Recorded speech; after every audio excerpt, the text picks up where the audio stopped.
ہم آپ کو بتاتے ہیں آپ نبی علیہ السلام کے گستاخ ہیں جو نبی علیہ السلام سے آپ مانگ رہے ہیں، حالانکہ ہمارے نبی علیہ السلام ہمیں یہ تعلیم دے کے گئے ہیں کہ ہر مشکل اور پریشانی میں اللہ سے مانگنا ہے۔ آپ نبی علیہ السلام سے مانگ کر رسول اللہ کے بہت بڑے گستاخ بن رہے ہیں، کیونکہ آپ کی تعلیمات کے خلاف ہے۔ آپ نے کہیں تعلیم فرمایا کہ میری قبر مبارک پہ آ کے مجھ سے مانگ لینا؟ یہ لا کے جعلی روایتیں مصنف ابن ابی شیبہ سے، ایک بدو آ گیا، عرابی آ گیا، اس میں عامش مدلس عن سے روایت کر رہا ہے، وہ جعلی روایتیں ایک دور کی کتابوں سے پیش۔ بقیہ ویڈیو دیکھنے سے پہلے ویڈیو کو لائک کریں، چینل کو سبسکرائب کریں اور بیل آئیکن پر کلک کریں۔ شکریہ۔ اعوذ باللہ من الشیطان الرجیم، بسم اللہ الرحمن الرحیم۔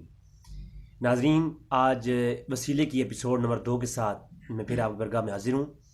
بندہ ناچیز محمد اقبال رضوی آپ کے سامنے پہلے وسیلے کے اوپر ایک گفتگو کر چکا ہے، جو قرآن کی روح سے، قرآن کے اندر سے میں نے کچھ باتیں آپ کے سامنے پیش کی وسیلے کے اعتبار سے، اور وسیلے کی مختصراً تعریف بیان کی۔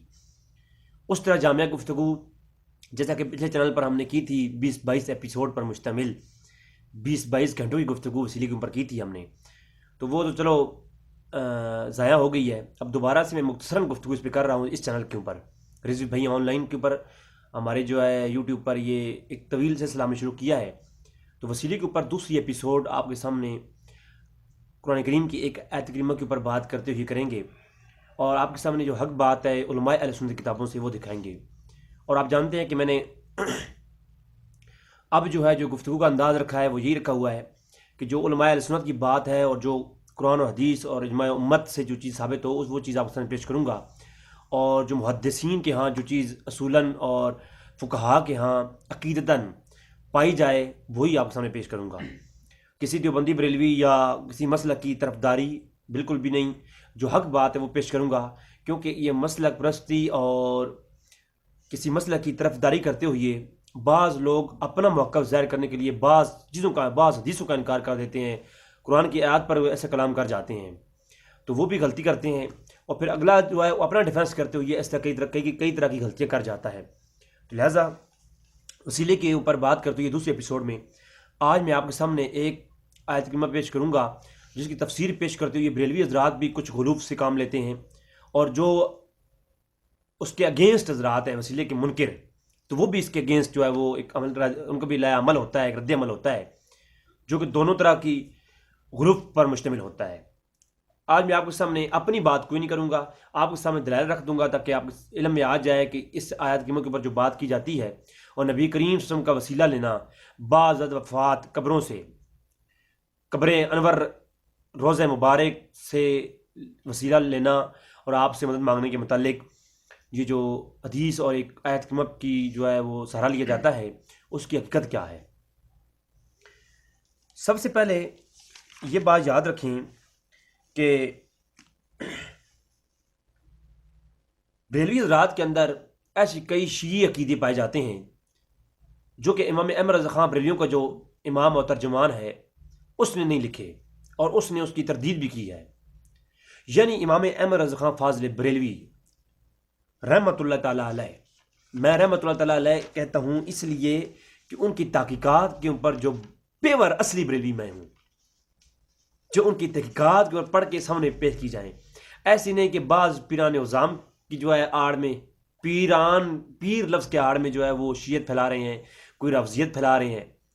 تو ایک طبقہ ہے جو کہ جس کو ناسبی کہا جاتا ہے بریلویت کے اندر، وہ ڈاکٹر اسد العلی صاحب کا طبقہ ہے، اور ایک جو وہ ہے جس کو رافضی کہا جاتا ہے، اور وہ مولانا حنیف قریشی صاحب کا طبقہ ہے۔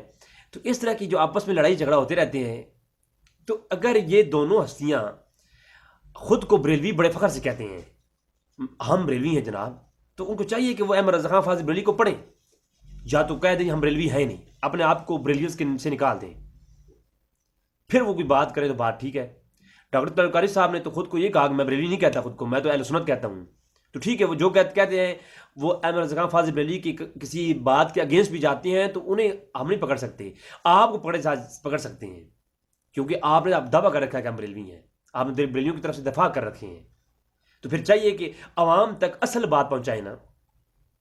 یہ جو ایک طرف یہ شیعی عقیدہ جو ہے ایک حد تک آپ بڑھا کر کے مزارات کے اوپر وسیلے کا جو اصل ماخذ ہے، جو وسیلے کا اصل معنی ہے، اس کو اس حد تک پہنچا دیا کہ آج عورتوں اور مردوں کی خلات مزاروں پہ ہوتے ہیں، تو یہ کس کا قصور ہے جناب؟ کیا احمد رضا خان فاضل بریلوی نے یہ لکھا ہے؟ اگر لکھا ہے تو پھر تو بریلویوں کا عقیدہ ہے، پھر تو آپ لوگ کرو۔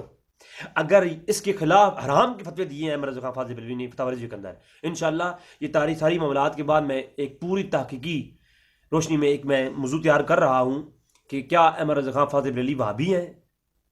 اس کے اندر میں دکھاؤں گا کہ امام احمد رضا خان فاضل بریلوی کے جو عقیدے ہیں توحید کے متعلق اور یہ قبروں کے متعلق، وہ جو آج جو خود اہل توحید کہلواتے ہیں ان سے بھی سخت ترین ہے۔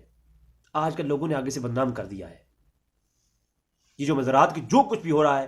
کیا یہ تعلیمات احمد رضا خان فاضل بریلوی نے اس کی ترجمانی کی ہے؟ انہوں نے حرام تک لکھا ہے۔ یہ قوالیاں بجانے والے، یہ وسیلے کے نام پر جو ہے یہ ڈرامہ بازی کرنے والے بڑے بڑے پیڑانے عظام، ان کے لیے لفظ فاسق کا استعمال کیا ہے کہ قوالی سننا اور اس طرح کا یہ ڈرامہ کرنا یہ فسق ہے۔ تو یہ جناب خود کو بریلی کہنے والے حضرات، یہ تو ایک تو یہ حضرات ہیں جو کہ عقیدہ توسل کے اندر غلوف کا شیعت کی طرف لے جاتے ہیں عقائد کو، اور دوسری طرف جناب وہ ہیں جو کہ وسیلے کے بالکل ہی انکار کر دیتے ہیں۔ وہ جو ہے کہتے ہیں جی یہ وسیلہ لینا یا قبر پہ جانا یا وسیلے کا مطلقاً ہی انکار کر دیتے ہیں۔ تو جو لوگ وسیلے کو بالکل انکار کرتے ہیں، وسیلے کو شرک کہتے ہیں، نعوذ باللہ من ذالک۔ تو اب ان کے شرک کے فتوے میں کون کون آئے گا وہ تمہاری یہ جو گفتگو مکمل ہوگی تو آپ دیکھیں گے۔ تو جو بالکل وسیلے کو شرک کہہ دیتے ہیں، پھر وہ لوگ ان کا قصور یہی وہ اسی لیے کہتے ہیں، جب یہ سارے معاملات دیکھتے ہیں نا تو ان کا جو ہے وہ پھر آگے سے ریئیکشن اتنا سخت دیتے ہیں۔ جتنا آپ یہ رافضیوں جیسی حرکات مزارات کے اوپر کریں گے، بریلوی حضرات سے مخاطب ہوں، اتنا ہی آپ کو پھر آگے سے مشرک کہا جائے گا۔ کیونکہ آپ جب اس سلنڈر پر آپ کو چاہیے جناب، اگر آپ اتنے بڑے بڑے جلوس نکلوا سکتے ہیں پاکستان کے اندر، تو ایک جلوس اس نام پہ نکلوا دیں کہ جناب اس کے بعد کوئی پیر قانون حکومت سے ریکویسٹ کریں کہ ایسا قانون ہو جائے کہ قبروں کے اوپر یہ میلے شیلے اور یہ جو باجے شاجے اور ناچ گانے اور یہ خرافات ہو رہی ہیں، تو ان کے اوپر جو ہے قانون لاگو کیا جائے۔ جو پیر ایسا کرے اس کو چترول کی جائے، اس کی جو ہے شریفین کے اوپر جو ہے چترول کی جائے جوتے کے ساتھ۔ تو ایک احتجاج ایسا ریکارڈ کروا دیں جناب، معلوم ہو جائے واقعہ بھئی آپ ان پیروں یہی پیران عظام، یہ جو بہترین خطیب ہوتے ہیں، بہترین علماء بریلوی ہوتے ہیں، ان کو خطابات کے لیے بلاتے ہیں اور بڑے پیمانے پر ان کی خدمت کرتے ہیں۔ تو اگر انہی پیران عظام کے خلاف یہ علماء حضرات فتوے جاری کر دیں تو پھر کیا ہوگا؟ میں ساروں کی بات نہیں کر رہا، میں یہاں پر صرف جن کے اندر یہ نیم رافضیت پائی جاتی ہے ان کے لیے بات کر رہا ہوں۔ باقی تو الحمدللہ اہل حق میں آج کے دور کے اندر محقق کہتا ہوں، اور مفکر بریلیت جو ہیں، جو اہل سنت کا حق میں دفاع کرنے والے شخص ہیں اور جس نے بریلیت کو صحیح پڑھا ہے، وہ دو شخص میں ان کا نام لینا چاہوں گا یہاں پر۔ وہ ایک مفتی راشد صاحب جو بریلیت کے ہاں سے بڑی زبردست تحقیق کرتے ہیں، آپ ان کو سنیں، بریلیت کا اصل عقیدہ وہ بتاتے ہیں آپ کو۔ پھر دوسرے number per Ali Nawaz on line کے نام سے چینل ہے، آپ ان کو دیکھیں۔ اصل بریلوی جو ہے وہ آپ کو کبھی ان خرافات کی طرف رجحان یا ان کے خلاف بات فتوے جاری کیے ان لوگوں نے، لیکن جو نیم رافضی ہیں وہ ان پیروں کے خلاف نہیں بولیں گے۔ تو یہ وسیلے کی آڑ میں یہ بڑی بات ہے جناب۔ پھر وسیلے کا انکار کرنے والے ذات مطلقاً انکار کر دیتے ہیں۔ حالانکہ وہی لوگ کہتے ہیں جی اعمال کا وسیلہ جائز ہے، تو اعمال کا وسیلہ تمام قیام متفق ہے وہ جائز ہے۔ اب اگلی بات آ جاتی ہے، جب اعمال کا وسیلہ جائز ہے تو اولیاء اللہ کا وسیلہ، یہ بات یاد رکھو بریلوی حضرات بھی، یہاں پر بریلی بھائیوں کے لیے عرض کروں تو وہ یہ کہ انشاءاللہ آپ کے سامنے اصل بریلی والا عقیدہ لاؤں گا۔ اب انشاءاللہ بریلیت پہ کام کرنا ہے میں نے، اور میں آپ کو دکھاؤں گا کہ اصل بریلیوں کا عقیدہ کیا ہے جو شرک سے پاک ہے۔ اور آج کی جو بریلیت پر یہ لوگ فتوی شرک لگاتے ہیں، ان بیچاروں کا قصور کیا ہے؟ وہ دیکھتے ہیں یہ سب کچھ جو بڑے پیمانے پہ ہو رہا ہوتا ہے، یہ پیر اپنے نظام چلانے کے لیے، یہ عورتوں کی خلوتیں، میں اس پہ کلام نہیں کرنا چاہتا، لیکن ایسے مزارات پہ جو کام ہو رہے ہیں ان کے ذمہ دار کون ہے؟ ان پیروں کے خلاف کوئی ایکشن کیوں نہیں لیتا؟ یہ جناب یہ چیز ہے، یہ پیری نے، میں پیروں کے خلاف نہیں ہوں، اصل جو پیر شریعت کا جو پیر ہو اس کی احمد رضا خان فاضل بریلوی نے 3 بڑی شرطیں بتائی ہیں۔ اگر اصل بریلوی بنو نا، پھر امام احمد رضا خان فاضل بریلوی رحمۃ اللہ تعالی علیہ، اصلی بریلوی والا عقیدہ سنو ذرا آج انشاءاللہ۔ یہ اب میں دکھاؤں گا آپ کو، جب اصلی بریلوی والا عقیدہ رکھو گے نا تم ہی وہابی ہو، پھر وہابیت کا جو اصل عقیدہ ہے وہ اور امام احمد رضا خان فاضل بریلوی کا جو اصل عقیدہ ہے، عقائد میں ایک اتنا فرق نہیں ہے جتنا آج لوگوں نے بنا دیا گیا ہے. تو امام احمد رضا خان فاضل بریلوی کہتے ہیں اصل پیر جو ہے اس پیر کو پیر مانو، باقی سارے کی چترول کرو. فتاوی رضوی کے اندر کہتے ہیں کہ وہ پیر جو باجماعت نماز مسجد میں نہ پڑھتا ہو، آج یہ خطیب بھی نہیں پڑھتے، آج یہ خطیب بھی نہیں پڑھتے. تو پیروں کی بات پھر بات کی. پیر تو بیچارے ٹی وی لگایا ہوا، سگریٹ لگایا ہوا بیٹھے ہوئی اندر، مرید آ رہے ہیں 5 روپے جس کے پاس ہے اس کو اندر آنے دو، باقی کو باہر چھوڑ دو، اللہ کرم کرے گا. لیکن اب وہ حضرات جو ہیں ایسے بارے میں امام احمد رضا خان نے کیا کہا ہے؟ امام احمد رضا خان کو بدنام کس نے کیا؟ یہ آج کے ان پیرا نظام کے ان اعمال اور آج کے یہ خطیبوں نے. جب تھوڑی شہرت مل جاتی ہے نا، پہلے علماء اچھے کام کرتے ہیں، شہرت مل جاتی ہے پھر ان کے پٹاخے پھوٹتے ہیں، پھر امام احمد رضا خان فاضل بریلوی کو بدنام کر دیتے ہیں اپنے الٹی سیدھی عقائد کر کے. امام احمد رضا خان کہتے ہیں رحمۃ اللہ تعالی علیہ، آپ فرماتے ہیں کہ وہ پیر جو باجماعت نماز مسجد میں نہ پڑھے، جو باجماعت نماز کو تارک ہو، اس کی ہاتھ پہ بیعت کرنا حرام ہے. تھوڑا بہت بھی نہیں کہا، ڈائریکٹ حرام کا فتویٰ لگایا. اور وہ پیر جو داڑھی مٹھی بھر سے کم رکھے شریعت کا جو حکم ہے اسے، تو اس کے ہاتھ پہ بھی بیعت کرنا حرام ہے. میں نے بڑے بڑے حق خطیب جیسے بڑے بڑے میں نے پیر دیکھے، داڑھی نہیں ہے ان کی. تو پیر کا دعویٰ بھی ہو اور داڑھی بھی نہ ہو، اور خود بریلوی بھی کہے خود کو، ٹھیک ہے. تو جو ہے پھر یہ دوسری شرط. تیسرا جو اس کے لیے ہونا ضروری ہے وہ یہ ہے کہ عورتوں سے پردہ کرتا ہو. اگر آج یہ پیر عورتوں سے پردہ شروع کر دیں تو ان کا نظام بند ہو جائے، کیونکہ ان کی عیاشی بھی، مکاری بھی اور پیسہ بھی یہ آتے ہی عورتوں سے ہے. اور میں کہتا ہوں ایک اس حد تک گری ہوئی وہ قوم ہے جن کی عورتوں جو ہے یہ اکیلے نامحرم پیروں کے پاس جاتی ہیں. کچھ ہے حیا شرم آتی ہے کہ نہیں آتی؟ تو اس بارے میں سوچنا چاہیے. اچھا، تو یہ ہے جناب پیر کی شرائط. اب جو ہے جس ولی کا وسیلہ جو دینا ہے، اب وسیلے کی ٹاپک پہ آتے ہیں. بہت ہو گئی جناب، اس سے زیادہ کروں گا تو پھر میرے لیے مشکل ہو جائے گی. اتنا کافی ہے. آج کل تو خیر مجھے لوگ کہہ رہے ہیں جی یہ تو مرتد ہو گیا ہے. اچھا، اور جناب وسیلے کی طرف آتے ہیں. یاد رکھیں وسیلے کا جو موقف ہے اس پہ جو بریلویوں کی بیسک کتابوں میں عقیدہ ہے، اور جو باقی علماء فرقوں کے بیسک کتابوں میں عقیدہ ہے، اور جو علماء اہل سنت کی کتابوں میں عقیدہ ہے، اور جو قرآن اور حدیث میں عقیدہ ہے، وہ ایک ہی ہے. اس میں کوئی تعارض نہیں. اگر پڑھ کے سمجھا جائے تو معلوم ہو جائے گا. آج انشاءاللہ آہستہ آہستہ ساری باتیں سامنے آئیں گی. اب اہل حدیث حضرات کہتے ہیں کہ وسیلہ جو ہے کسی شخص یا ذات کا وسیلہ ناجائز ہے، اور بریلوی کہتے ہیں نہیں، کسی ولی کی ولایت یا اس کا ولیوں کا وسیلہ جائز ہے، اور نبیوں کا وسیلہ بھی جائز ہے. ان کے وسیلے سے دعا کرنا جائز ہے، اور ان کے وسیلے سے مانگنا بھی جائز ہے. اب یہ دو عقیدے ہیں. اگر ان کا غور کیا جائے تو جو اہل حدیث کا عقیدہ ہے کسی شخص کی بذات ہی اس کا وسیلہ دینا، یہ حقیقت میں یہ حرام ہے. وسیلہ کسی ذات کا نہیں ہوتا. جو کسی ذات کا وسیلہ دے رہے ہوتے ہیں اس کی صفات یا اس کے اعمال کی وجہ سے دے رہے ہوتے ہیں. یہ بات یاد رکھیں. کیونکہ اگر کسی ذات کا ہی وسیلہ دینا ہو تو کسی گناہ گار کا کیوں نہیں دیتے؟ پھر کسی جو ہے شرابی کا کیوں نہیں دیتے؟ آپ نہیں دیتے. کیوں؟ کیونکہ شرابی کی جو اعمال ہے وہ بدکاری کے ہیں. تو بدکار ایک شخص جو ذاتی ہی بدکار ہے اس کا وسیلہ نہیں ہوگا. کیوں؟ کیونکہ اس کا تعلق جو اس کی جسم کا، اس کی ذات کا جو تعلق ہے وہ بدکاری سے ہے. تو لہٰذا فی ذات ہی کسی شخص کا وسیلہ ناجائز ہے، جو اہل حدیث کا موقف ہے. بالکل ٹھیک ہے یہ بات. اب آتے ہیں ذرا بریلویوں کی طرف. یہ جو دیوبندی ہیں، دیوبندی بریلوی سب کا عقیدہ ایک ہی جیسا ہے. میں اشرف تھانی صاحب کی کتاب میں دکھا دوں گا.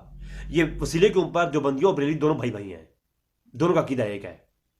اور دیوبندیوں اور بریلویوں کا سارا عقیدہ یہ ایک ہے کتابوں میں دیکھا جائے تو. باقی بات کی آج کل کے مولوی ان کا اپنا روٹی روز جلانی ہے. اگر جو ہے دیوبندی بریلویوں کو بدعتی نہیں کہیں گے. اور 3 طبقے ہیں. ایک غیر مقلدین جو کہ مشرک کہتے ہیں بریلویوں کو، دوسرے دیوبندی ہیں جو کہ بدعتی کہتے ہیں، مشرک نہیں کہتے اور صحیح بھی نہیں کہتے، درمیانہ طبقہ رکھتے ہیں، بدعتی کہتے ہیں. اور آگے سے بریلوی ہیں وہ ان دونوں کو گستاخ کہتے ہیں. یعنی جنت میں کسی نے نہیں جانا، جنت ایسی رہے گی. تو آپ مجھے بتائیں کہ اصل میں اگر یہی لوگ آرام سے بیٹھے ہیں اور یہ جانتے بھی ہیں، علماء جانتے ہیں، لیکن علماء یہ پیش کریں گے تو ان کی روٹی روزی کا مسئلہ ہے، پھر وہ بند ہو جائے گی. الیاس گھمت صاحب کی کتابیں بکنا بند ہو جائیں گی، انیف قریشی صاحب کے خطابات ہونے بند ہو جائیں گے اگر وہ نہیں کیسا کریں گے، تو پھر یہ ایشو ہو جائے گا. اس لیے حق بات وہ سامنے نہیں لاتے. اب آپ دیکھیں ذرا، فی ذات ہی اہل حدیث کا یہ عقیدہ ہے، غیر مقلدین کہتے ہیں فی ذات ہی کسی فرد کا وسیلہ دینا ہی جو ہے، چاہے وہ زندہ ہو یا مردہ ہو، یہ ناجائز ہے. اور یہ بات آپ کے سامنے واضح ہو جائے گی کہ مردہ زندہ کی تو بحث ختم ہو جائے گی جب میں آپ کے سامنے ایکسپلین کروں گا. یہ تو یہ بات بھی ٹھیک ہے، کسی شخص کا ذات ہی کے ساتھ وسیلہ نہیں ہوتا، اس کی صفات کے ساتھ ہوتا ہے، جو وہ بھی کمال اللہ کے قریب شخص ہو وہ. اور بریلوی کہتے ہیں جی ولیوں کا وسیلہ جائز ہے، تو وہ بھی حق پہ ہیں. کیوں؟ اولیاء اللہ کے اعمال ہیں، نیک صالح جو اولاد ان کے نیک صالح اعمال جو ہوتے ہیں، اور ان کی جو ولایت صفت ہوتی ہے، اس کی وجہ سے اس شخص کا وسیلہ ہوتا ہے. صرف اس شخص کا وسیلہ نہیں. داتا علی اجویری جو نام آپ نے سنا ہوگا، رحمۃ اللہ تعالی علیہ، بہت حضوری والی ہستی گزرے. ان کی اوپر میں کافی ایک الگ سے کلپ لاؤں گا، اور ان کے اوپر جو اعتراضات ہیں ان کے جواب بھی انشاءاللہ ہم دیں گے.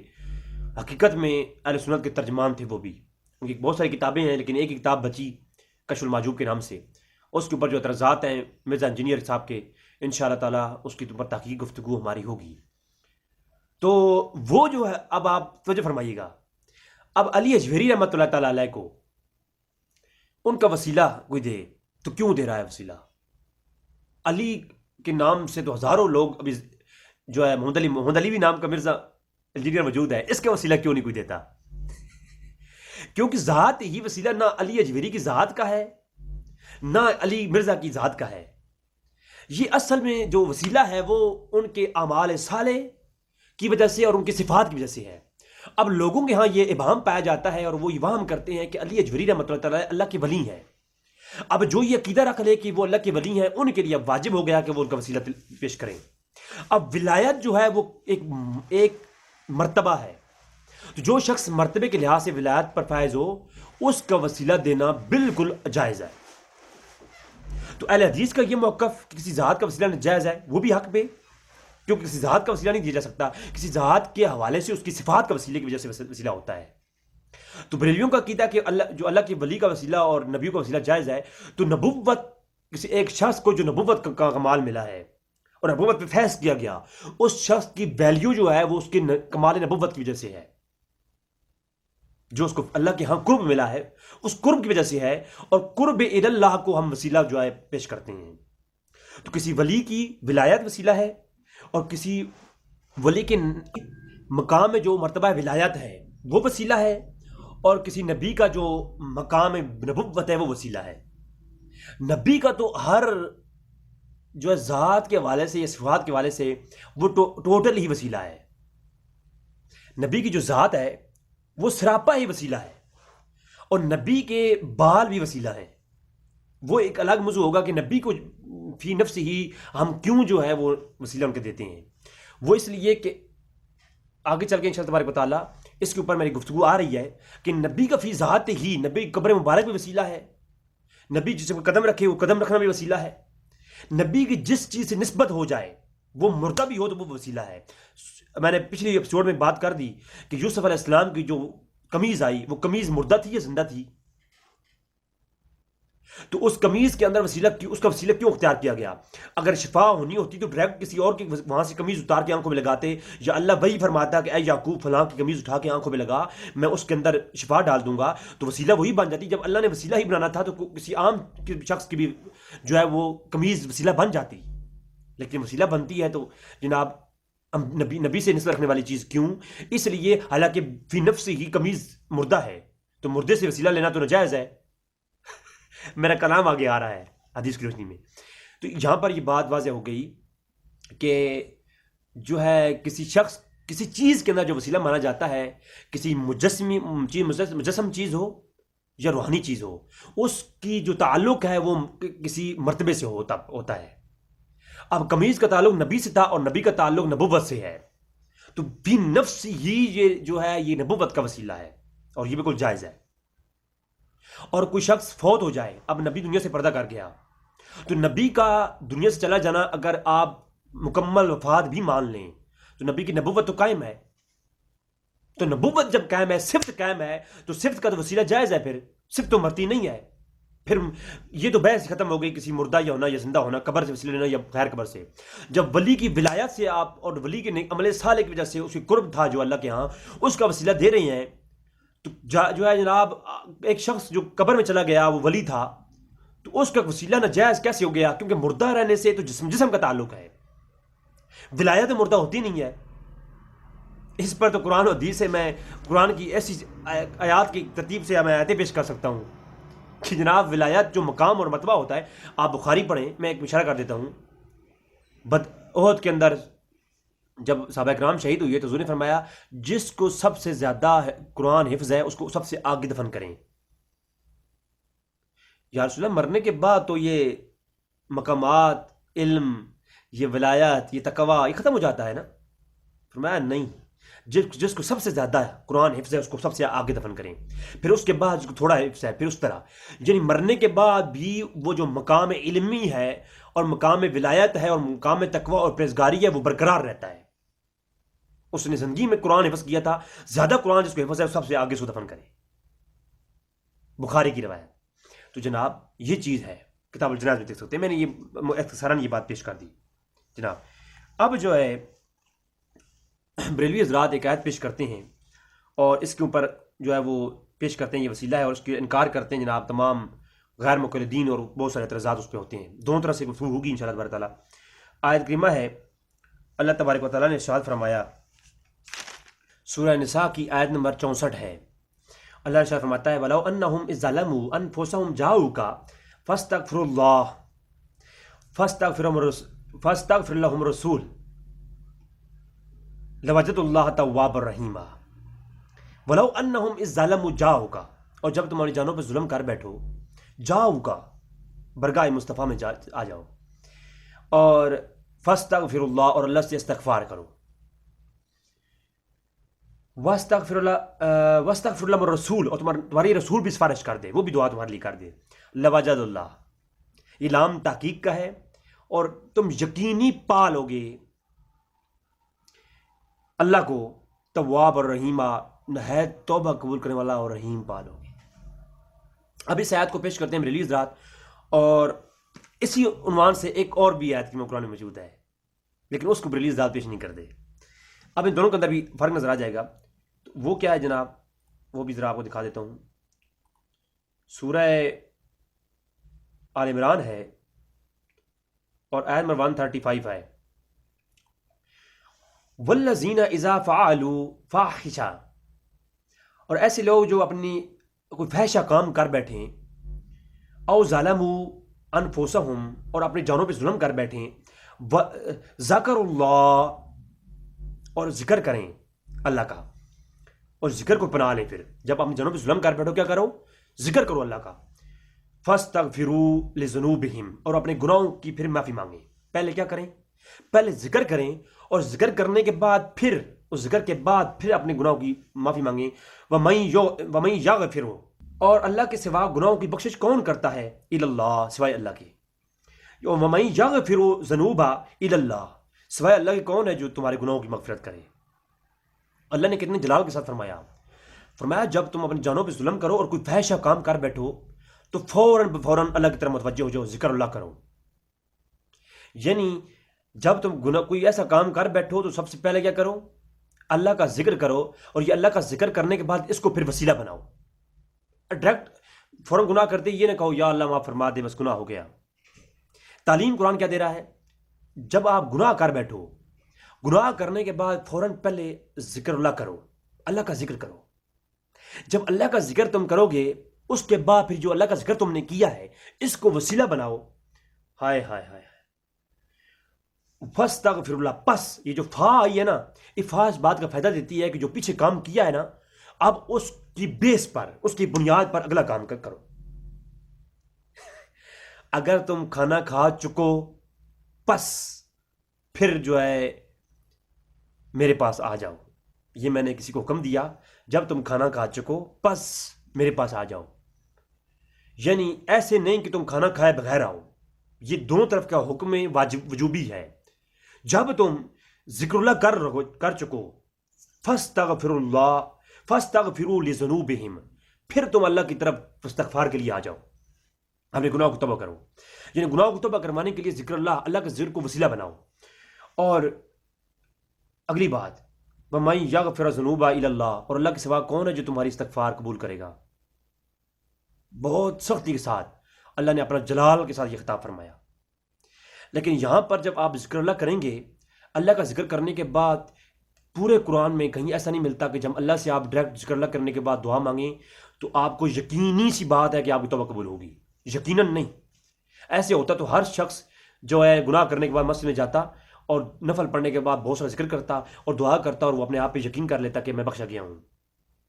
بخشش کا تعلق صرف استغفار سے نہیں ہے. وسیلہ بنائیں، اللہ کے یہاں امید رکھیں اللہ تمہیں بخش دے. بات شاید والی ہے، یقینی بات نہیں. اب اس طرف آتے ہیں جو بریلوی حضرات پیش کرتے ہیں.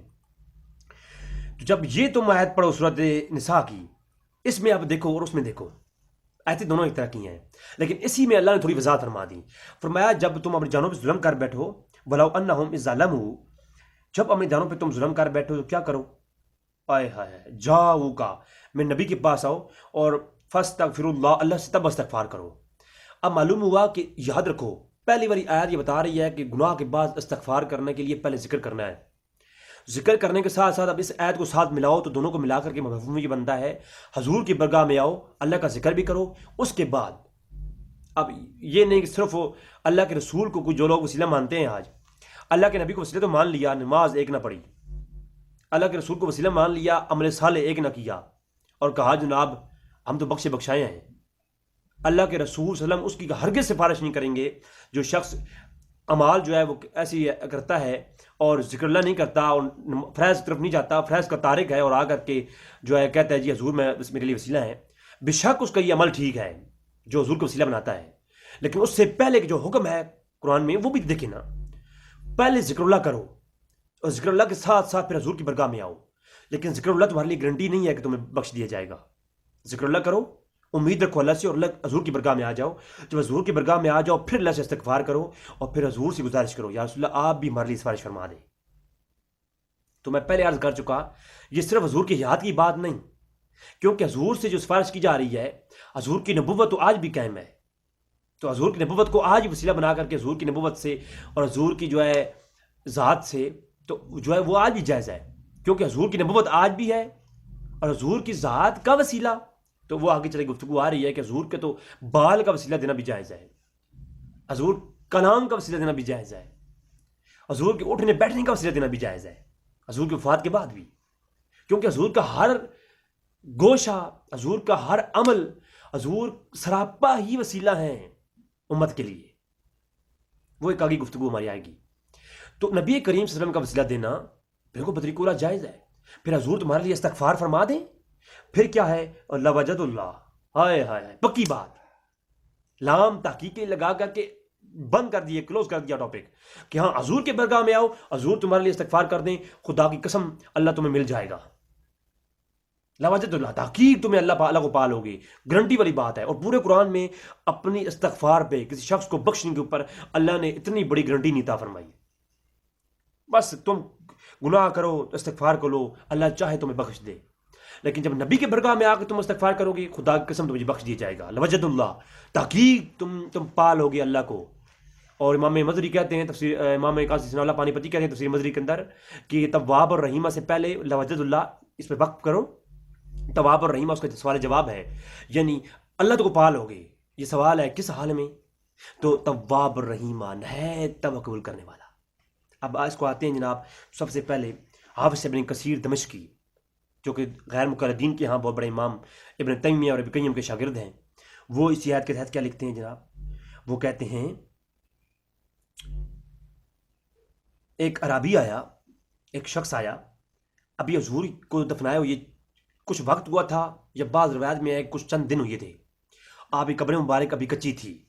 ایک شخص آیا اور آ کر کے قبر انور کے اوپر اپنا چہرہ رگڑنا شروع کر دیا اور لفظ دیکھیں اور کہتا ہے جالسن کن تو جالسن ہند قبر نبی صلی اللہ علیہ وسلم فجاء اعرابی فقال السلام علیکم یا رسول اللہ. بھائی ہم نے وہ شخص جو بیان راوی کرتا ہے، راوی کہتا ہے، اب راوی کون ہے آگے حدیث کتب میں یہ دکھاؤں گا. یہ صرف بریلوی حضرات صرف ایک دو کتابوں سے دکھاتے ہیں نا، یہ روایت بڑی کتابوں میں اندر ہے اور اس کے اوپر علماء کے حکم بھی لگایا ہے، وہ آگے چل کے بات ہوگی. تو فرمایا کہ وہ شخص آیا اور اس نے آگے چہرہ رگڑنا شروع کر دیا اور کہنے لگا السلام علیکم یا رسول اللہ، یا رسول اللہ آپ پر سلام ہو. سلام کیا حضور کو، اللہ کے رسول کو سلام کیا اور فرمایا وَلَوْ أَنَّهُمْ إِذْ ظَلَمُوا، وہی آیت پڑھی پوری اور فرمایا وَقَدْ جِئْتُ، ہائے ہائے ہائے ہائے، فرمایا یا رسول اللہ میں نے یہ پھر شعر پڑھے. فرمایا ایک طویل حدیث بات کہتے ہیں کہ یا رسول اللہ میں اپنی جانوں پہ ظلم کر بیٹھا ہوں اور تیرے اللہ کا حکم ہے قرآن کے اندر کہ جب اپنی جانوں پہ ظلم کر بیٹھو تو اللہ کے رسول کی برگاہ میں آ جاؤ. تو یا رسول اللہ میں آپ کی قبر انور پہ آ گیا ہوں، میں آپ کی برگاہ میں آ گیا ہوں، تو میرے لیے سفارش فرمائیں، اللہ مجھے معاف فرما دے.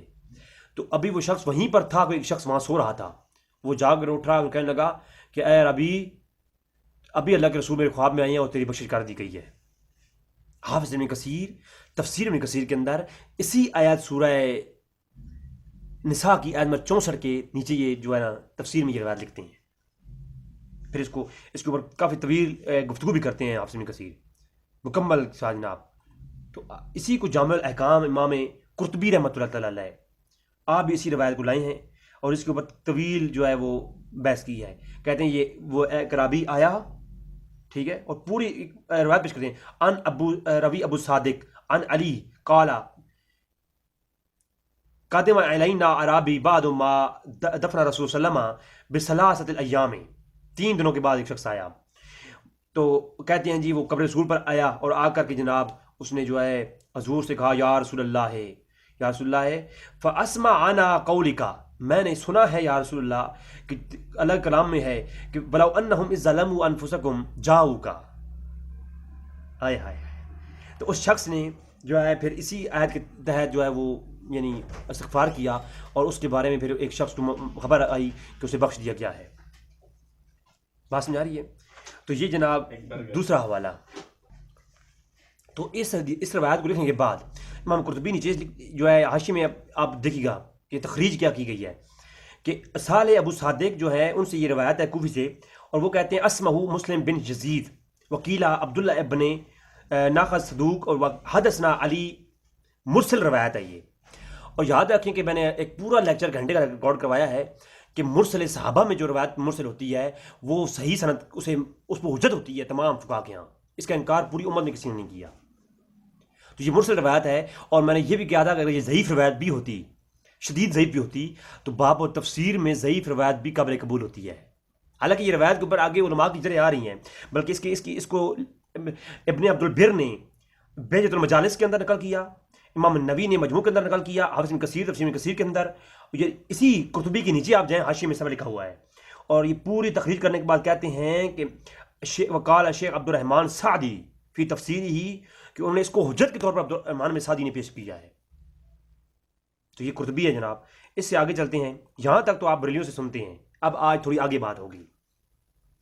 اب کہتے ہیں جی اس حدیث کی سند دکھائیں اور اس کی سماع کی تصریح پیش کریں. تو جناب آؤ جی آپ کے سامنے اس کی ذرا پوری سند پیش کرتے ہیں جناب. شعب الایمان امام ابی بکر احمد بن حسین بہکی، امام بہکی رحمۃ اللہ تعالی علیہ 458 ہجری آپ سن وفات ہے. آپ شعب الایمان کے اندر باب الفی مناسک کے اندر یہ باب الاعتباد لاتے ہیں. حدیث کا نمبر ہے 4187. اخبرنا ابو علی ان محمد بن رو بن یزید بصری حدثنی ابو حرب حلالی قال حج الاعرابی فلما جاء الى مسجد رسول صلی اللہ علیہ وسلم. سند کے ساتھ جو ہے امام بہقی لائے ہیں اور کہتے ہیں کہ ایک شخص آیا مسجد نبی کے اندر، حج کے لیے آیا ہوا تھا وہ شخص، اور وہ آیا مسجد نبی کے اندر تو اس نے دیکھا کہ حضور کو رحلت فرمائی ہوئی یہ چند دن ہو چکے ہیں. تو آپ ایک قبر پر گیا اور جا کر کے سلام کیا، السلام علیکم یا رسول اللہ وثم سلام علی و ابی بکر و عمر، اور تمام بکر عمر کو اور علی کو سلام کیا اور کہا کہ یا رسول اللہ کہ میں نے سنا ہے کہ میں اپنے اوپر بہت خطائیں کر چکا ہوں اور آپ سفارش کرتے ہیں، اور یا رسول اللہ میں نے لان قال فی محکم الکتاب ہی ولو انہم ظلموا انفسہم جاؤک فاستغفر اللہ واستغفر الرسول لوجد اللہ توابا رحیما. تو یہ پوری آیت پڑھی اس شخص نے جو یہ شعب الایمان پڑھ رہا ہوں امام بیہقی کی، تو اس نے کچھ اور شعر اشعار پڑھے، تو اتنے میں جو ہے ایک شخص وہاں سویا ہوا تھا، اس نے کہا کہ جا تیری توبہ قبول کر دی گئی ہے، خواب میں حضور آئی ہیں۔ جناب اب اس امام بیہقی نے تو پوری سند کے ساتھ اس کو پیش کر دیا ہے۔ اب اس کے اوپر محدثین جو ہے وہ تو باب قائم کرتے ہیں، اور یہ آپ یاد رکھیں، یہ جو ماشاءاللہ خود کو ٹائٹل دیتے ہیں کہ ہم حدیث کو سمجھنے والے لوگ ہیں، تو ان کو چاہیے کہ وہ سمجھیں کہ جب محدث کسی حدیث کے اوپر ترجمۃ الباب قائم کرتا ہے تو محدثین کا عقیدہ ترجمۃ الباب میں ہوا کرتا ہے۔ کوئی محدث جس کا یہ عقیدہ ایسا ہو، جو ان کا عقیدہ ہو، اس کے اوپر وہ باب قائم کرتے ہیں اور پھر اس کے تحت حدیثیں لاتے ہیں۔ اگر محدث کا عقیدہ کوئی اور ہو اور وہ حدیث کچھ ایسا اور ملے تو محدثین اسے اس پہ باب نہیں قائم کرتے۔ محدثین کا کسی حدیث کے اوپر ترجمۃ الباب قائم کرنا یہ ان کے عقیدے کی دلالت کرتا ہوتا ہے۔ یہ فقہاء نے پورا اس پہ گفتگو کر رکھی ہے۔ جناب یہ شعب الایمان تھی، اور امام قدامہ نے المغنی کے اندر اسی روایت کو لائے، اور سبحان اللہ پوری سند کے ساتھ پیش کرتے ہیں کہ قال كنت جالسا عند قبر النبی فجاء اعرابی، اور پورا واقعہ بیان کرتے ہیں۔ تو مجھے بتائیں جناب، یہ اتنے بڑے بڑے محدث اس کو نقل کر کے اس کے اوپر استدلال کرتے ہیں، اور غیر مقلدین کے ائمہ نے بھی استدلال کیا ہے، آگے چل کے وہ بات آ رہی ہے۔ آپ مجھے خود بتائیں، یہ کچھ ہمیں سمجھائیں کہ جناب یہ آپ لوگوں نے ایک حدیث، اور میرے صاحب تو ایک حدیث یہ پڑھ کے نا دیکھتے ہیں بس یہ مدلس ہیں، سے روایت کرتے ہیں حدیث ضعیف ہے، اور اپنے سرچ پیپر میں دیکھیں ان اتنے بڑے خیانت کرنے والے شخص کیوں میں کہتا ہوں دین کے اوپر نام لیتے ہیں؟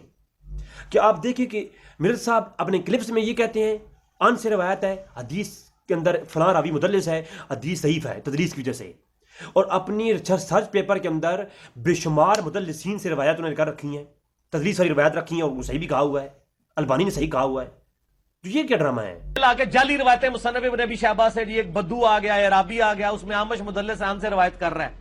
وہ جعلی روایتیں ایک دور کی کتابوں سے پیش، کسی ایک طرف جائیں نا، دونوں طرف کی بولیاں ملا رہے ہیں، منافقت کیوں کر رہے ہیں؟ اللہ قرآن فرماتا ہے وَإِذَا لَقُوا الَّذِينَ آمَنُوا قَالُوا آمَنَّا وَإِذَا خَلَوْا إِلَىٰ شَيَاطِينِهِمْ، منافقوں کی یہ نشانی ہے، جب تمہاری بات کرتے ہیں کہتے ہیں ہم تمہارے ساتھ ہیں، ان کی بات کرتے ہیں ہم تمہارے ساتھ ہیں۔ یہ کام نہ کریں، ایک موقف لے کے چلیں۔ آپ نے اکثر کافی دفعہ آپ 5B جو اپنا ریسرچ پیپر ہے وہ اکثر دکھا رہے ہوتے ہیں، اعتراض یہ بھی آتا ہے اس میں ضعیف روایتیں ڈالی ہوئی ہیں آپ نے۔ ضعیف روایتیں ہم یہ کہتے ہیں کہ اس 5B ریسرچ پیپر میں کوئی ایک روایت ایسی دکھائیں جس کو دور حاضر میں کسی محدث نے صحیح نہ کہا ہو، کہ میں نے علم کو ایک جگہ یکجا کیا۔ کئی حدیثیں شیخ البانی کے نزدیک اور امام ترمذی کے نزدیک صحیح ہے۔ مثلا وہ جو روایت ہے کہ وہ عبید اللہ ابن زیاد کے نتنوں میں سانپ گھس گیا، اس کو امام ترمذی نے لکھا ہے کہ یہ حدیث صحیح ہے، امام ترمذی نے، اور شیخ البانی نے بھی۔ شیخ زبیر صاحب کہتے ہیں یہ تدلیس کی وجہ سے ضعیف ہے۔ تو چونکہ جو البانی صاحب اور امام ترمذی کی تحقیق کے اوپر لائے کرتے ہیں، ہم ان سے تو یہ نالج نہیں کھینچنا چاہتے۔ اس طریقے سے شیخ زبیر صاحب کی کئی روایتیں تحکیم والی صحیح ہیں، اس کو البانی صاحب ضعیف کہتے ہیں، اس حساب سے تو مجھے وہ بھی نکال دینی چاہیے۔ تو ہم نے یہ کیا تھا، یہ مجھے ساری چیزیں پتہ ہیں، ہم یہ کہتے ہیں اس پمفلٹ میں 200 روایتیں، کوئی ایک روایت ایسی بتائے جس کو بالاجماع تمام محدثین نے ضعیف کہا ہو، کسی نہ صحیح کہا ہوگا۔ ہم نے نالج ایک جگہ ایک موقف کے اوپر اپنا دفاع کریں۔ ہاں میں وسیلے کی موقف لیا ہوا ہے، تو جو وسیلے کے اوپر آج موقف پیش کر رہا ہوں نا، آپ مجھے غیر مقلدین کی طرح دیکھیں گے تو ان کے لیے میں یہی موقف پیش کروں گا، بریلیوں کے لیے دیکھیں گے تو میں ان کے لیے یہی موقف پیش کروں گا، دو گلی پڑی سی انشاءاللہ نہیں۔ تو المونی کے اندر امام ابن قدامہ نے اس کو باب قائم کیا، اور اس نے یہ استدلال کیا کہ زیارت القبر نبی یستحب الرجل الاسلام علیہ، کہ اسلام جو ہے نا یہ جو ہے مستحب ہے قبر نبی پر جا کر کے اس طرح کی کلمات کے ساتھ کرنا، اور یہ پوری اس کے اوپر کلام کیا ہے امام دارالقطنی نے، امام بیہقی نے، ابن حجر نے، ابن تیمیہ نے، اس کو ابن ہادی نے اس کے اوپر کلام کیا ہے۔ وہ ایک الگ احتجاج کے اندر، وہ ایک الگ بحث ہے انشاءاللہ، وہ آگے کی جو اس کے اوپر آگے میں قسطیں بناؤں گا تو اگلی ایپیسوڈ کے اندر یہ ساری گفتگو آ جائے گی انشاءاللہ تبارک و تعالیٰ۔ جی تو یہ المغنی ہو گئی، ٹھیک ہے۔ تو جامع الاحکام میں نے آپ کے سامنے پیش کی تھی امام قرطبی کی، وہ بھی ہو گئی جناب۔ شعب الایمان بحر محیط علامہ اندلسی کی. آپ علامہ اندلسی کو دیکھیں جناب. بحر محیط امام یوسف حیان اندلسی جناب. آپ 845 ہجری میں گزرے ہیں. تو آپ یہ فرماتے ہیں ہائے ہائے ہائے بہت کمال. اس کے اوپر بحث کرتے ہیں. وہ کہتے ہیں قبر کے اوپر آ کر کے بھی انسان قبر کے اوپر آ کر کے بھی آپ جو ہے یہ دعا اسی طریقے سے کریں آج بھی. تو جو ہے اسی طریقے سے وہ جو عرابی نے وہ عرابی والا واقعہ لکھتے ہیں. عرابی والا واقعہ لکھنے کے بعد کہتے ہیں جس طرح عرابی نے آ کر دعا کی تھی اس طرح آج جا کر کے حضور سے دعا کرنا, حضور سے مدد مانگنا اور ان کے وسیلے سے دعا مانگنا اور حضور کو ریکویسٹ کرنا یا رسول اللہ آپ ہمارے لیے دعا فرمائیں. قبر کے اندر ہیں حضور, تو یہ بالکل جائز ہے. اور کہتے ہیں یہاں لوجد اللہ ہائے ہائے وہ جو میں نے بات کی نا کہا لوجد اللہ وہذا لا ينطق علی ذلک الکلام اذا کان المراد من قوله تواب الرحیم قول بعد توبہ انتہا کہ تواب الرحیمہ کے اوپر لوجد اللہ کا کلام کرنا یہ اللہ کی رحمیت کو ظاہر کرتا ہے. وروی عن علی علی روایت کرتے ہیں. وہ ساری عربی والا واقعہ آگے لکھتے ہیں. تو اس سے استدلال کرتے ہیں کون اور آگے لکھتے ہیں کہ یہ کن کن ائمہ نے اس کو روایت کیا ہے اور اس کی جو ہے رجال سکہ ہیں. علامہ اندلسی کیا کہتے ہیں اس کے رجال کیا ہیں؟ سکہ ہیں. اور یہ روایت اگر مرسل بھی ہے تو مرسل جو ہے حجت ہوتی ہے. باب الفضیلت کے اندر تو بالکل ہی حجت ہے نا, اور باب التفسیر کے اندر تو ضعیف روایت بھی حجت ہے. اسرائیلیات سے بھی لوگ جو ہے تائید لیتے ہیں باب التفسیر میں. ہاں باب الاحکام کے اندر ضعیف حدیث کے اوپر تھوڑا کلام ہے, لیکن مرسل روایت جو ہے بعض باب الحکام کے اندر صحیح روایت سے بھی اوپر افضل اور تقویت رکھتی ہے. وہ میرا کلپ پورا آپ دیکھ سکتے ہیں مرسل روایت کے بارے میں حکم. میں نے جو ہے دورہ تفسیر کے اندر وہ دوسری لیکچر میں نے دے دیا ہے, گھنٹے کے اوپر کا لیکچر ہے وہ. اچھا جی, تو حافظ ابن کثیر کا موقف میں نے پیش کیا آپ کے سامنے, وہ بھی ہو گیا جناب. اب میں آپ کے سامنے یہی بات عرض کرنا چاہوں گا. اس روایت اس جو ہے نا آپ آیات کریمہ کو ایک تنازع میں ہرگز پیش نہ کیا کریں. اس روایت سے یہ جو آیات کریمہ ہے اس کے اوپر جو یہ روایت ہے یہ بالکل قوی ترین روایت ہے, اور اس کی معتبر تفسیر بھی یہی ہے کہ آج بھی کوئی حضور کی برگاہ میں حاضر ہو تو حضور کا وسیلہ وہ پیش کرے, چاہے قبر انور پر ہو یا کہیں بھی ہو. کیونکہ حضور کی رسالت تو کیا آپ نبی کا رسول مانتے ہیں؟ تو حضور کی رسالت تو آپ کے لیے بھی ہے. جہاں جہاں جو شخص ہے وہ اس کے لیے نبی ہے کہ نہیں ہے؟ رسالت نبی کی رسالت ہے کہ نہیں ہے؟ چلے آپ حضور کی فی ذات ہی مجسمہ تن اگر کوئی جو ہے وسیلہ قبول نہیں کرتے تو توسل نبوت قبول کرتے ہیں نا, تو گھر بیٹھے آپ کہہ سکتے ہیں اللہ تو اپنے نبی کی نبوت کے وسیلے سے میری مطابق قبول فرما. تو اے نبی آپ کے وسیلہ ہم پیش کرتے ہیں, آپ کی رسالت کا وسیلہ ہے, آپ اپنی رسالت کا وسیلہ برگاہ الہی کے اندر پیش کریں تو بالکل یہ جائز ہے. تو اس کے اوپر کلام ہے الحمدللہ, آگے چل کے وہ ہماری گفتگو بھی آئے گی. تو ناظرین یہ تھی گفتگو ہماری اس آیت کریمہ کے اوپر جو آپ کے سامنے میں نے پیش کی ہے. اب اگلی ایک دوسری آیت کریمہ اس طرف چلتے ہیں. ناظرین اب آیت نمبر 2 تھوڑی سی بات مختصراً اس پہ کروں گا. سورہ بقرہ کی آیت نمبر 89, سورہ بقرہ کی آیت نمبر 89 آپ دیکھیں. وَقَانُوا مِن قَبْلُ يَسْتَفْتِحُونَ عَلَى الَّذِينَ كَفَرُوا. اس آیت کے تحت اس کی جو تفسیر ہے اس آیت کی, امام ابو نعیم نے دلائل النبوہ کے اندر, امام سیوطی نے درر منصور کے اندر, امام ابن حجر اسقلانی نے الاصابہ کے اندر, اور امام تبری نے جامع البیان کے اندر تفسیر تبری کے اندر, اور امام بہقی نے دلائل النبوہ کے اندر, اور اس کے علاوہ دیگر کتب کے اندر موجود ہے, اور علامہ آجری نے کتاب الشریعہ کے اندر. تو میں علامہ آجری کتاب الشریعہ سے دکھاتا ہوں آپ کو کہ خیبر کے یہودی عطفان قبیلے سے برسر پیکار رہا کرتے تھے, ہمیشہ لڑائی کرتے تھے. جب دونوں کا آمنا سامنا ہوا تو یہودی شکست کھا گئے. پھر انہوں نے یہ دعا پڑھتے ہوئے دوبارہ حملہ کیا, الہی اگر تو نے ہمیں عربوں پر فتح اور نصرت عطا نہ کی تو ہم تجھ سے سوال کرتے ہیں کہ اس نبی امی کے اس وسیلے سے جنہیں تو نے آخری زمانے میں ہمارے لیے بھیجنے کا وعدہ کیا ہے تو ہم اس کے مقابلے میں ہماری مدد فرما. تو ابن عباس کہتے ہیں کہ جب بھی وہ دشمن کے سامنا کرتے تو انہوں نے یہی دعا پڑھی اور عطفان قبیلے کو شکست دی, لیکن جب حضور نبی کریم صلی اللہ علیہ وسلم مبعوث ہوئے تو انہوں نے آپ کا انکار کر دیا, اور اس پر اللہ نے یہ آیت نازل فرمائی. حالانکہ جو ہے وَكَانُوا مِن قَبْلُ يَسْتَفْتِحُونَ عَلَى الَّذِينَ كَفَرُوا کہ حالانکہ تم اب میرے نبی سے منہ پھیرتے ہو، میرے نبی کا انکار کرتے ہو۔ اس پر یہ آیت نازل ہوئی کہ تم آخر زمان نبی صلی اللہ علیہ وسلم کا نام لے کر اور اس کے اترنے والی کتاب کے وسیلے سے کف اپنے مقابلے میں آنے والوں عطفان قبیلے والوں کے خلاف لڑنے میں اپنی فتح یابی کی دعائیں کرتے تھے، تم قرآن کے وسیلے سے اور نبی کریم صلی اللہ علیہ وسلم کے وسیلے سے دعائیں کر مانگتے تھے۔ اور جب ان کے پاس وہ نبی حضرت محمد صلی اللہ علیہ وسلم جو ہے آ گیا تو اب اس کی جو ہے انکار کرتے ہیں۔ تو بس دانستہ انکار کرنے والوں پر اللہ کی لعنت ہے۔ اس آیت کے آخر میں کیا ہے؟ بس دانستہ انکار کرنے والوں پر، یعنی وہ وسیلہ لیتے تھے حضور کا پہلے، لیکن جب حضور سامنے آ گئے تو پھر وسیلہ نے جو ہے چھوڑ دیا، تو پھر جو ہے اللہ نے منع کہا کہ تم پر لعنت ہے، تم حضور سامنے آ گئے ہیں اور اب ان کو مانتے نہیں اور پہلے ان کے وسیلے دیتے تھے تم۔ تو یہ اس آیت کی تفسیر جو ہے علامہ آجری کی کتاب شریعت سے میں نے پڑھی ہے، اس کو دیگر ائمہ نے لکھا ہے، میں ایک دو حوالے جات آپ کو دے دیتا ہوں۔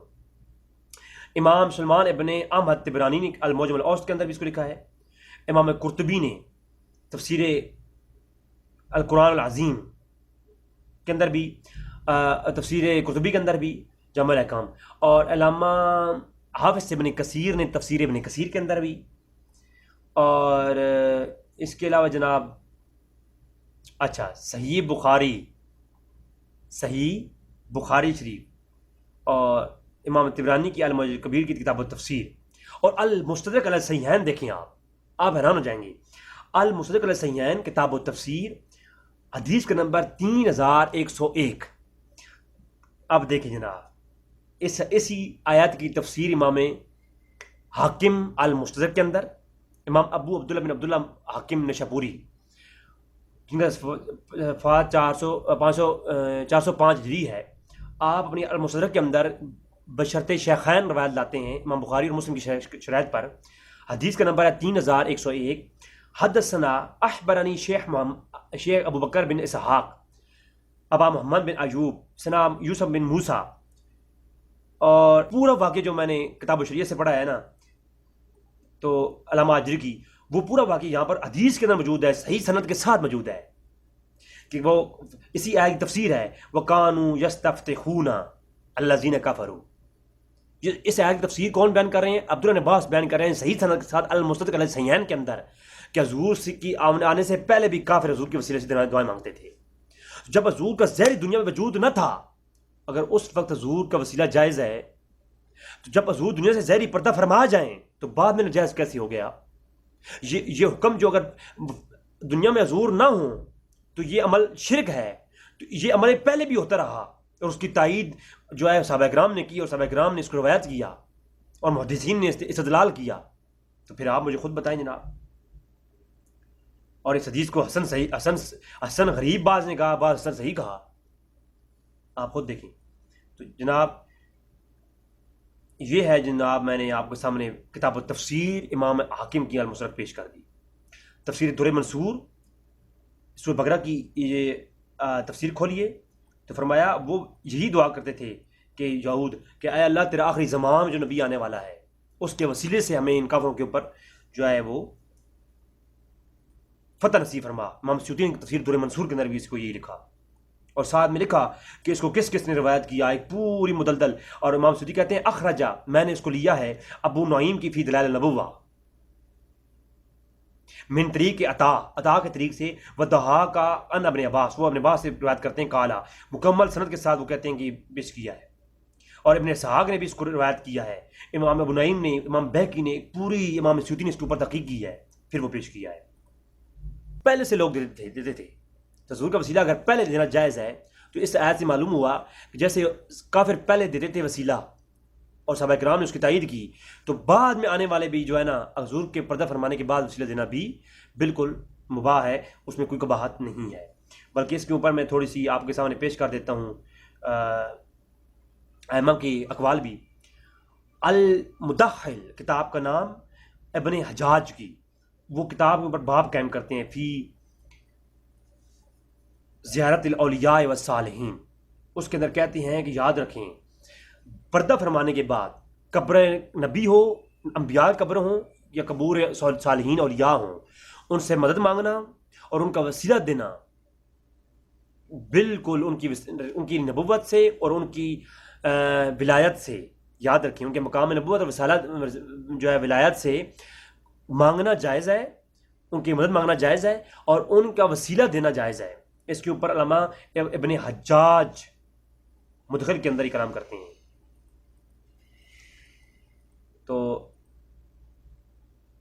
حافظ ابن تیمیہ نے، حافظ ابن شیخ ابو العباس تقی الدین احمد بن تیمیہ متوفہ 728 ہجری، وہ لکھتے ہیں فتاوی ابن تیمیہ کے اندر جلد نمبر 1 کے اندر، اور صفحہ 221 ہے مطبوعہ مرفعت ابن عبداللہ عزیز، ٹھیک ہے، فہد ابن عبدالعزیز مطبوعی سے چھپی ہے۔ لکھتے ہیں کہ ہم کہتے ہیں کہ اللہ تعالیٰ سے دعا کرنے والا یہ کہتا ہے کہ میں تجھ سے فلاں کے حق اور فلاں کے فرشتے اور انبیاء اور صالحین وغیرہ کے حق میں سوال کرتا ہوں، تو فلاں کی حرمت اور فلاں کی وجاہت کے وسیلے سے سوال کرتا ہوں، تو کہتے ہیں جی اس میں کوئی حرج نہیں ہے، اور یہ دعا صحیح ہے، اور مقربین کی وجاہت سے دعا کرنا مستحب ہے۔ اور شیخ محمد بن علی محمد بن شوکانی وہ بھی یہی کہتے ہیں تحفۃ الذاکرین کے اندر کہ اولیاء اللہ کے وسیلے سے اور انبیاء کے وسیلے سے دعائیں کرنا کیا ہے، بالکل جائز ہے، بعض وفات بھی۔ اور ابن تیمیہ نے تو حد کر دی نا اس پہ کلام کر کے۔ اور حسن حسین کے اندر علامہ محمد بن محمد ابن جدری، علامہ جدری کہتے ہیں ان توسل الی اللہ تعالی والصالحین من العبادہ، کہ صالحین اولیاء اللہ کا اور انبیاء کا وسیلہ بالکل جائز ہے، اس کے اوپر کلام ہی نہیں کیا جا سکتا۔ ایک طویل تحقیق کے بعد وہ پیش کرتے ہیں حسن حسین کے اندر امام ابن جزری۔ اور امام حاکم کہتے ہیں، امام حاکم کیا کہتے ہیں، ہائے ہائے ہائے، امام حاکم نے تو حد کر دی نا۔ امام حاکم کہتے ہیں، حاکم نے شاپوری کہتے ہیں کہ جب مجھے کسی غم کا، میں شدید غم کا میں شکار ہو جاتا ہوں، تو میں کیا کرتا ہوں، قرابت نبی صلی اللہ علیہ وسلم کہ نبی کے جو قریب ہیں، زیادہ ولی ہیں یا حضور سے زیادہ محبت کرنے والے ہیں، ان کی قبر پہ جاتا ہوں میں، اور میں وہاں پر جا کے دعا کرتا ہوں۔ جیسا کہ میں ایک دفعہ بہت پریشان ہوا اور غم کی حالت میں تھا، میں، امام حاکم کہتے ہیں جب میں غم کی حالت میں تھا تو میں نے کیا کیا کہ خواب کے اندر نبی کریم صلی اللہ علیہ وسلم کو فرماتے ہوئے سنا کہ یا بن یا کی قبر پہ جاؤ،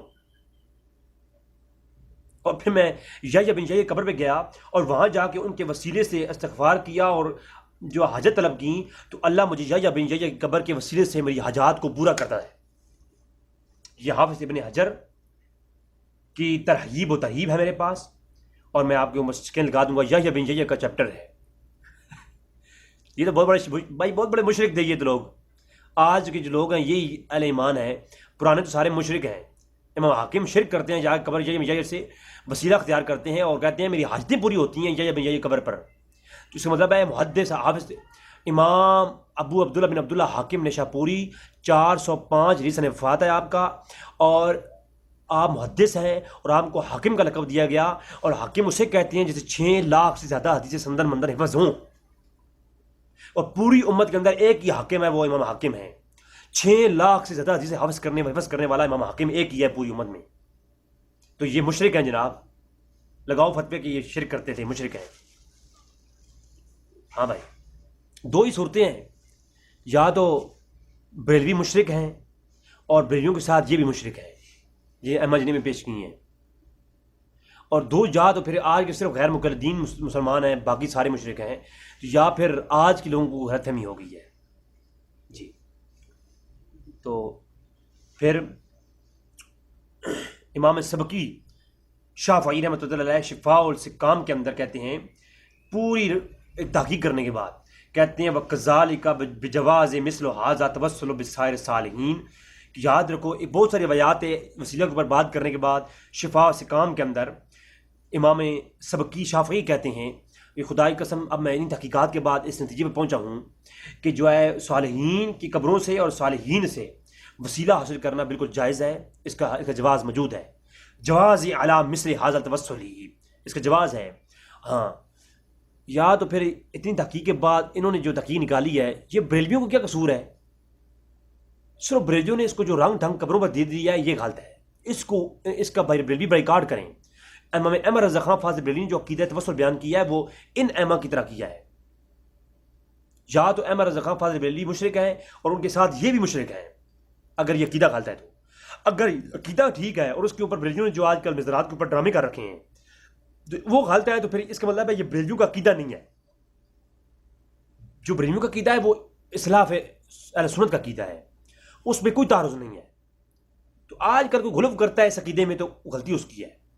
لہٰذا احمد رضا خان فاضل بریلوی رحمۃ اللہ تعالیٰ علیہ حافظ ابن قیم ابن تیمیہ اور میں شوکانی صاحب کے دکھا چکا ہوں فتوے، سب کا ایک عقیدہ ہے اور وہی امام سبکی شافعی کا عقیدہ ہے، وہی میں امام ابن حجاج کا عقیدہ پیش کیا ہے. تو یقین جانیے یہ عقیدہ بالکل متفق ہے. آگے لڑائی جھگڑے مولویوں کے ہیں. جی کتاب الثقات لکھنے والے کس کی ہے؟ یہ امام ابن حبان، امام ابن حبان، امام ابی حاتم محمد بن حبان بن احمد تمیمی. امام ابن حبان کہتے ہیں خدا کی قسم میں کیا کرتا ہوں کہ جب میں بہت مشکل میں ہوتا ہوں یا مجھ پہ کوئی مصیبت آ جائے تو پھر میں امام کیا کرتا ہوں فتوس فزرت قبر علی علی ابن موسیٰ رضا صلاۃ علی جدہ و علیہ والہ، کہ حضرت علی بن موسیٰ رضا جو ہے صلاۃ والسلام اور آپ کی آباء و اجداد پہ صلاۃ والسلام ہو، میں ان کی قبر پہ جاتا ہوں. فزرت علی قبر علی موسیٰ علی موسیٰ رضا. تو امام موسیٰ رضا کی قبر پہ امام ابن حبان کہتے ہیں میں جاتا ہوں جب میں مشکل میں ہوتا ہوں، پریشانی میں ہوتا ہوں، جا کر کے دروشی پڑھتا ہوں اور پھر میں ان سے دعا مانگتا ہوں ان کے وسیلے سے. تو اللہ تبارک تعالیٰ میری مراد میرے وہاں سے لوٹنے سے پہلے حل کر دیتا ہے. مشرک ہے یہ، اور یہ شرک کبیر ہے. یا تو یہ جناب امام ابن حبان مشرک ہیں یا پھر آج کے سارے جو اس عقیدے کے مخالف جاتے ہیں وہ مشرک ہیں. قبروں پہ جا کر کے وہاں کا وسیلہ اختیار کرنا اور ان کی ولایت کے وسیلے سے ان کی ولایت کو مخاطب کر کے مانگنے میں حرج نہیں. اگر ہے تو پھر یہ مشرک ہیں. اور دوسری طرف کہ فی ذات ہی سب کچھ بابا کرے گا، یہ پیر صاحب یہ جو قبر والا ہے یہی بچے دے گا، یہی جا کے قبروں پہ یہ اپنے جسم رگڑنے شروع کر دو، تو یہ ظلم ہے. ایسا عقیدہ نہیں کسی نے دیا. جا کر کے ان قبر سے 8 فٹ کے فاصلے پر 8 گز کے فاصلے پر کھڑے ہو جاؤ. چومنے کو منع فرمایا امام رضا خان فاضل بریلوی نے، قبر کے سامنے سجدہ کرنے سے منع فرمایا، طواف کرنے سے حرام کیا فرمایا امام احمد رضا خان فاضل بریلوی نے. انشاءاللہ آگے وہ گفتگو آئیں گی. پھر تو امام بریلویوں کا اصل پیور، اصلی بریلویوں کا عقیدہ یہ ہے ابن حبان نے جو بتایا کہ میں قبر موسیٰ علی رضا پہ جاتا ہوں، میں موسیٰ کے قبر پہ جاتا ہوں اور وہاں جا کے دعا کرتا ہوں تو اللہ میری پریشانیوں کو دور کر دیتا ہے میرے گھر لوٹنے سے پہلے. جی ہائے ہائے. اور امام غزالی رحمۃ اللہ علیہ کیا فرماتے ہیں؟ امام غزالی کا قول صحیح سند کے ساتھ تفسیر روح المانی کے اندر لکھا ہوا ہے جناب. امام روح المانی کے اندر جناب امام غزالی کا قول ہے. پوری تحقیق کے بعد کہتے ہیں کہ امام غزالی نے متفقہ فیصلہ دیا ہے کہ اور یا اللہ کی قبر سے اور انبیاء کی قبر کو وسیلہ بنانا اور ان کے وسیلے سے مانگنا بالکل جائز ہے. اس میں کوئی قباحت نہیں ہے. ٹھیک ہے. اور بڑی سخت لفظ بولے امام غزالی نے. اب چونکہ اس بات مجھے امام غزالی کی اپنی کتاب سے کہیں نہیں ملی تو یہ قول ہے امام غزالی کا اور یہ بالکل اس پہ اوپر اعتراض نہیں کیا جا سکتا. اگر امام غزالی کی یہ قول مجھے ان کی کتاب سے مل جاتا تو پھر میں اس کے اوپر مکمل تبصرہ کرتا. لیکن اب میں بیان کر رہا ہوں کہ تفسیر المانی کے اندر جو ہے امام غزالی کا قول ہے قبروں سے مدد مانگنا، ان کا وسیلہ دینا، بالکل اس کا جواز موجود ہے، اس سے گناہ کوئی بھی نہیں ہے. تو مکمل اس کے اوپر کہا ہے. ٹھیک ہے. اور ابن عباس رضی اللہ عنہ سے کئی روایات بھی یہاں پر نقل ہے. تو ناظرین یہ تھا میں نے آپ کے سامنے پیش کیا کہ جناب یستفتحون علی الذین کفروا، وہ لوگ جو پہلے حضور کا وسیلہ دیتے تھے. اس کا ذکر قرآن کریم کے اندر جو موجود ہے، اس کی تفسیر میں بھی ائمہ کی یہ روایات موجود ہیں. دعا کہ رب تعالیٰ ہمیں حق جاننے کی توفیق عطا فرمائے. وما علینا الا البلاغ المبین.